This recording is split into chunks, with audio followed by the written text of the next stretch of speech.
Alright then, hello everyone and welcome to episode 94 of our Blackburn Rovers Football Manager 2017 save.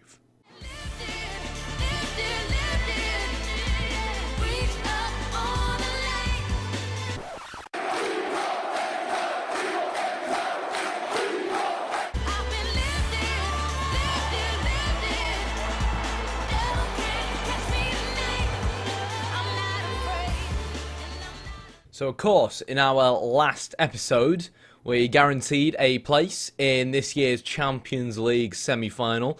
Now, we've already won the EFL Cup so far this year, and we've won the Community Shield. We're still in the FA Cup, we're still in the Champions League, and we're definitely still competing for the Premier League. Man United currently first place, but they've obviously played an extra game as opposed to us, so we have managed to kind of like rekindle a bit of a gap between us and them. Arsenal, hot to say the least, on our tails, with only a 7-point gap between us, United, and them. And talking about Arsenal, this match could be big. If we lose against Arsenal, it wouldn't be the end of the world, but ideally, if we can beat Arsenal, not only do we reclaim top spot in the league, but it also prevents Arsenal from closing the gap between us, United, and them. So Arsenal, bit of a bogey team, always a pain in the backside, but the few times we have played them early on in the season, we obviously beat them 4-0 in the EFL Cup quarter-final, where they kind of played their youth team, and then straight after, 4 days after to be exact, in December, we had our Premier League game against them. We went 3-0 up, and then it looked like they were going to pull it back. And if it weren't for a missed Mauro Icardi penalty, they probably would have managed to draw 3-3. Icardi, everyone knows he's one of the most overpowered strikers in the game. He's pretty damn good in real life, but I'm not quite sure he's as good as Football Manager thinks he is. Unfortunately, we've had to deal with him for years. Last season, he was a little bit quiet, but this season, 26 appearances in the league, 18 goals, 3 assists, 4 POMs, player of the match. So I think that really tells you a lot about how on point he's been for Arsenal this season. So we are 100% going to have to make sure that we keep him quiet. But last episode, like I said, you guys saw us beat Roma comfortably 2-0, and then we had 2 difficult games in the league against Swansea and Stoke. And the reason why I say they're difficult is sometimes I look forward to actually playing teams like Arsenal, teams we actually kind of match, because sometimes in the past we do kind of slip up against the teams that are in the relegation zone, and that's where Swansea were when we played against them. I think they've just about managed to creep out. New manager brought in. Yep, they're in 16th place right now. Nice, comfortable 4-0 win for us. Obviously rotated the squad a little bit, had players like Nigel come into the team as well. And then we beat Stoke at home 2-0, thanks to 2 Gabriel Barbosa goals, who's starting to refine his form, which is nice. He's starting to become more of a regular goal scorer for us, and really starting to pay back the massive fee we paid for him in the summer. 10 goals in the league, 4 assists, not too shabby. But big game against Arsenal. It's second versus third. And on that note, I guess I'll see you at Ewood Park.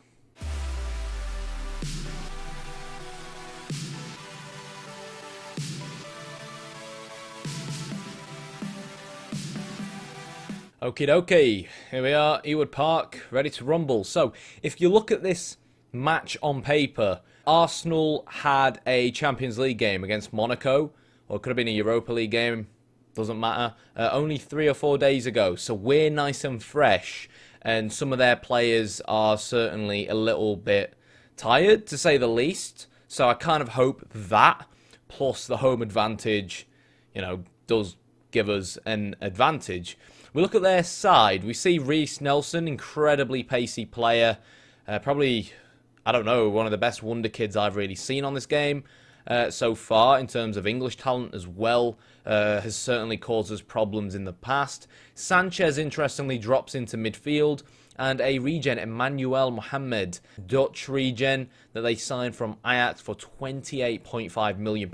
So that's a lot of money for a fullback. And I think if we compare Mohamed with Varjek, I think we got the better fullback. Either way, he comes in. They actually played Christensen at fullback in the Europa League or Champions League or whatever the hell it was, and I was kind of hoping they'd play him. But regardless, I have tried to go for a more athletic side on purpose, bar Varela. I always find Varela has a good game against Arsenal. His experience comes in, and to be fair, he's got 16 tackling, which is better than Varjek, and I was kind of expecting him to play Sanchez on the left, so I kind of thought to myself, you know what, I might actually play Varela at right back. But he should be all right. He should be able to, you know, use his experience against Reece Nelson. The only thing that scares me is that Nelson is a lot faster. Well, actually, maybe not that much faster. 15-14, and you've got like 18-16, 18-17. So he's going to have a hard time, but, you know, he's an IWB. As long as he stays grounded, we've got some very pacey centre-backs. We should be okay. Morales comes in, who will be man-marking Mesut Ozil. Icardi very pacey as well, so they should be able to really put up with him. Chamberlain versus Augustinson should be a relatively easy deal. Elenya and Sousa pair up in midfield. Sousa's been phenomenal for us in Europe, even though on paper, yeah, he's a very good player, but on paper, he still probably wouldn't be my first choice, but why not? As long as he keeps playing well, I don't care what his attributes look like.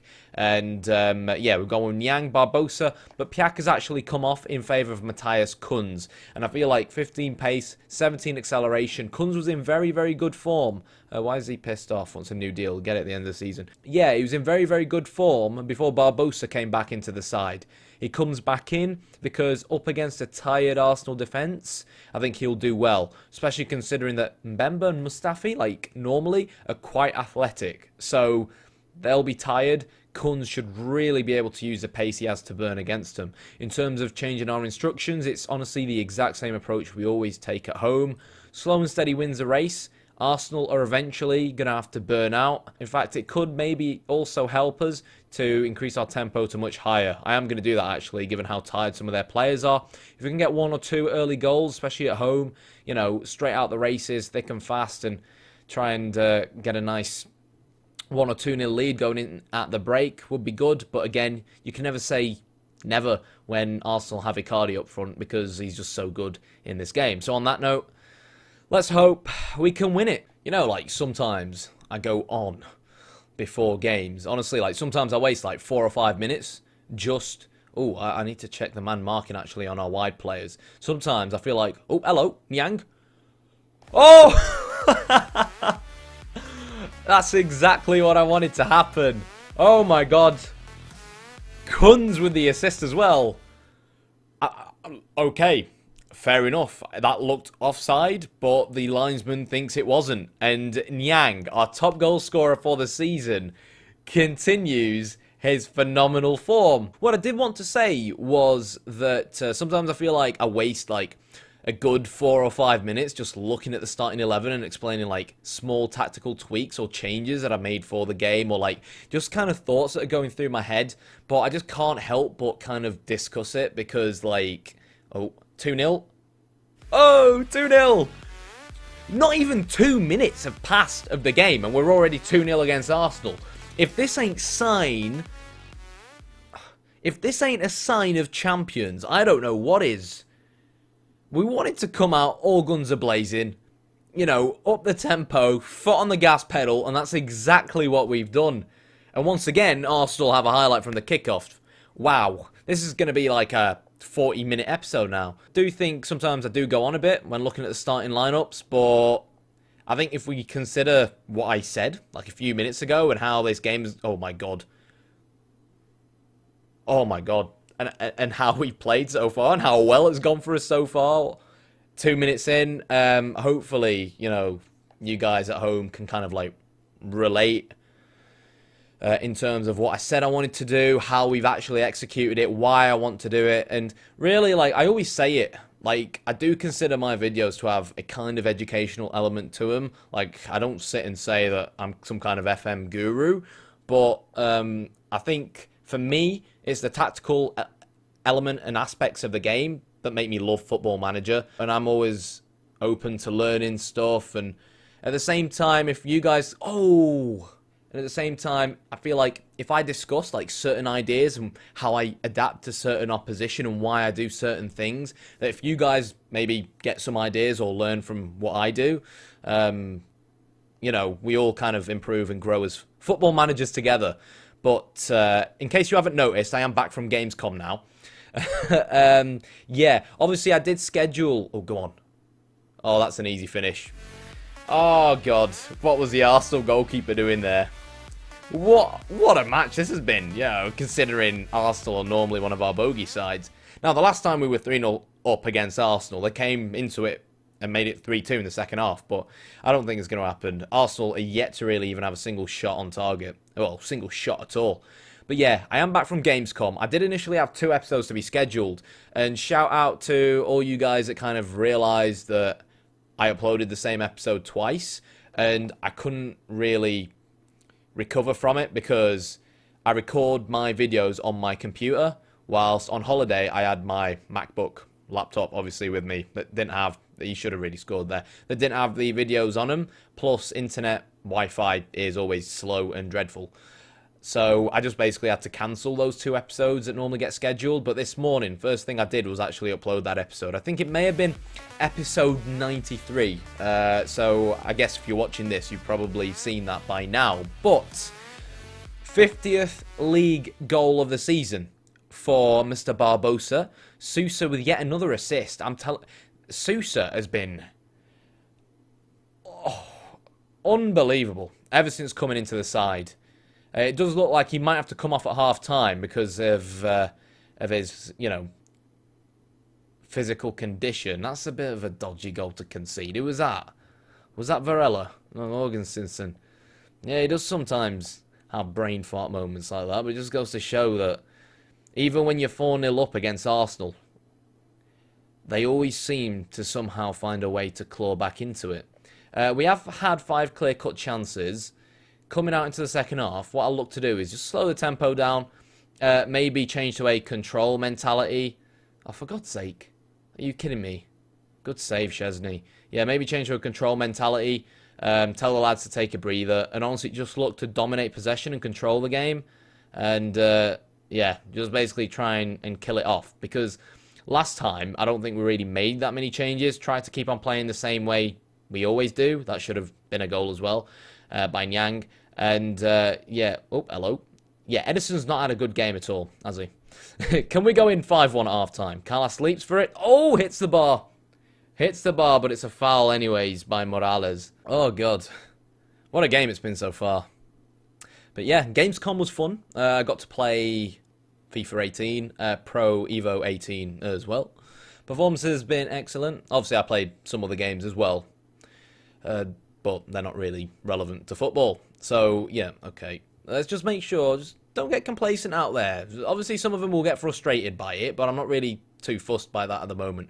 Sousa is probably going to have to come off, but that's not necessarily a bad thing. I think we'll give Kunz a run around in midfield and just let Piaka come on. And as well, I'll bring on Varjek right back. We'll make some changes now as well. Just change down to a lower tempo and just basically tell the guys to retain possession.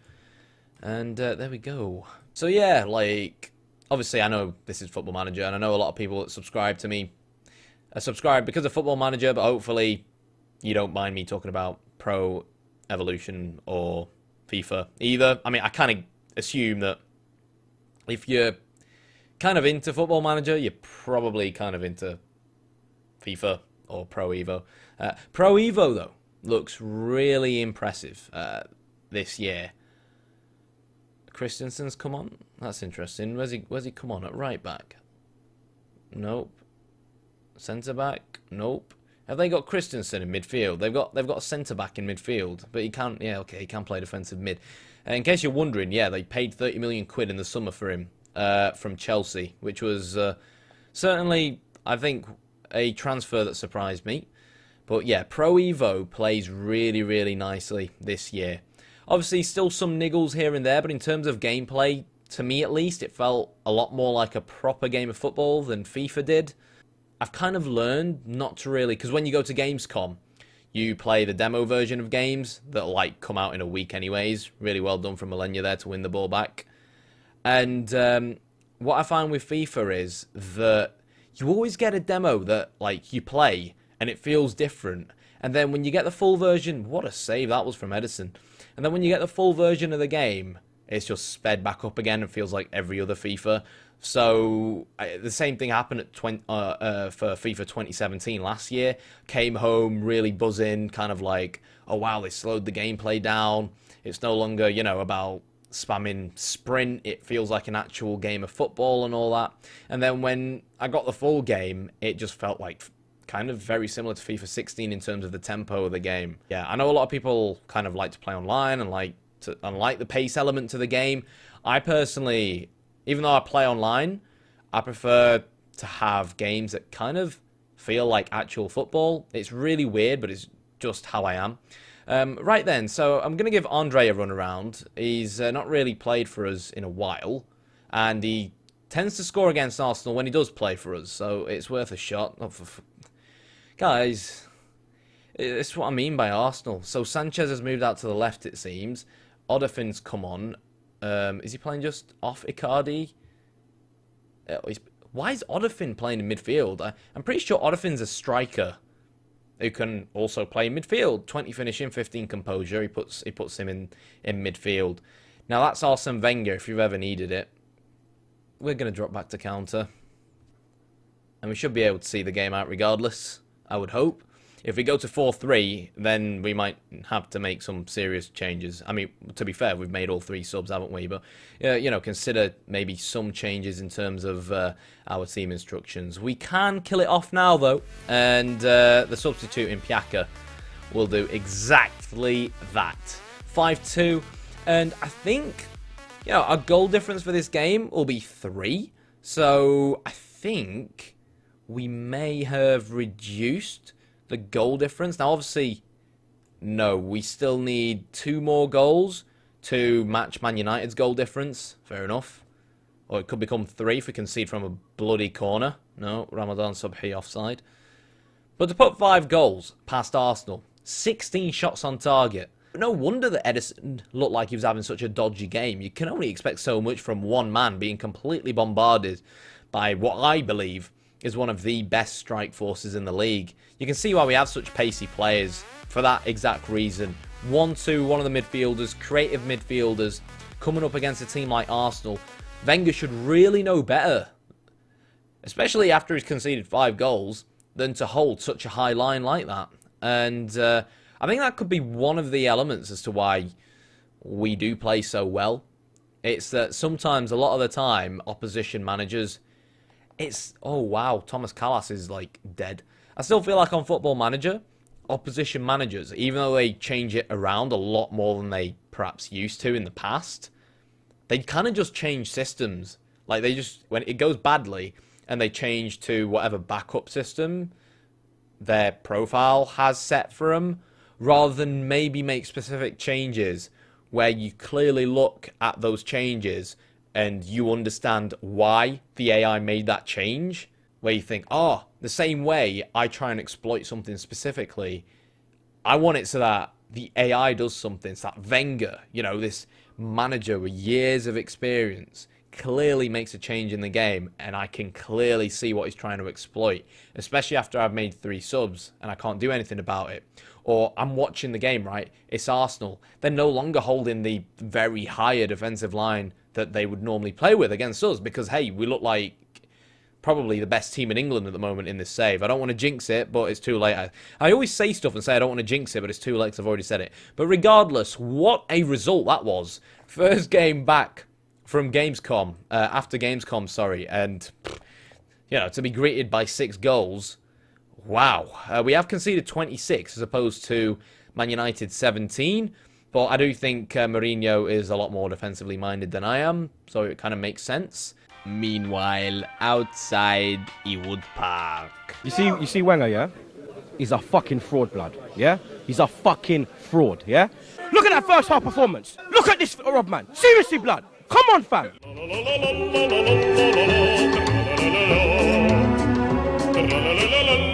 Schedule-wise, our form is out of this world at the moment.